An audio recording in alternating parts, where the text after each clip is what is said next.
Mallikarjuna ಮುತ್ತೆಗೆ correct ಆಗಿ counter ಕೊಟ್ಟಿದ್ದಾರೆ ಯೋಗಿ ಆದಿತ್ಯನಾಥ್ ಅವರು. ಮಲ್ಲಿಕಾರ್ಜುನ ಮುತ್ತೆ ಏನು ಅನ್ಕೊಂಡಿದ್ರು, ನಾನು ಹೇಗೆ ನರೇಂದ್ರ ಮೋದಿ ಮೇಲೆ ಯಾವುದೇ ರೀತಿಯ ದಾಳಿ ಮಾಡಿದರೆ ಅವ್ರು ಯಾವುದೇ ರೀತಿಯದಾದಂಥ ಪ್ರತ್ಯುತ್ತರ ಕೊಡೋದಿಲ್ಲ ಅಂತ ಅನ್ಕೊಂಡಿದ್ರು.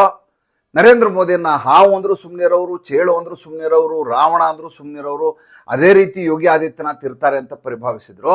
ಅದಕ್ಕೆ ವ್ಯತಿರಿಕ್ತವಾಗಿ ಯೋಗಿ ಆದಿತ್ಯನಾಥ್ ಹೇಳ್ತಾರೆ, ಖರ್ಗೆಜಿ ವಯಸ್ಸಾಗಿದೆ, ಈಗಾದ್ರೂ ಒಂಚೂರು ಬುದ್ಧಿ ಕಲೀರಿ.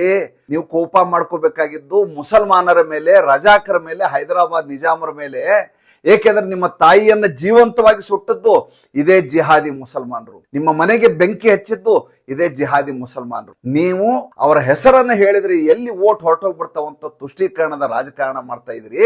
ನಾನೊಬ್ಬ ಯೋಗಿ, ನಾನು ರಾಷ್ಟ್ರ ರಾಜಕಾರಣವನ್ನ ಮಾಡ್ತಾ ಇದ್ದೀನಿ. ನೀವು ತುಷ್ಟೀಕರಣದ ರಾಜಕಾರಣವನ್ನ ಬಿಟ್ಟು ನಿಜ ವಿಷಯ ಏನು ಅಂತ ದೇಶದ ಜನರಿಗೆ ಹೇಳಿ, ಸುಳ್ಳು ಹೇಳ್ಕೊಂಡು ಓಡಾಡ್ಬಿಡಿ ಅಂತ ಕ್ಯಾಕರಿಸಿ ಉಗಿದಿದ್ದಾರೆ ಯೋಗಿ ಆದಿತ್ಯನಾಥ್.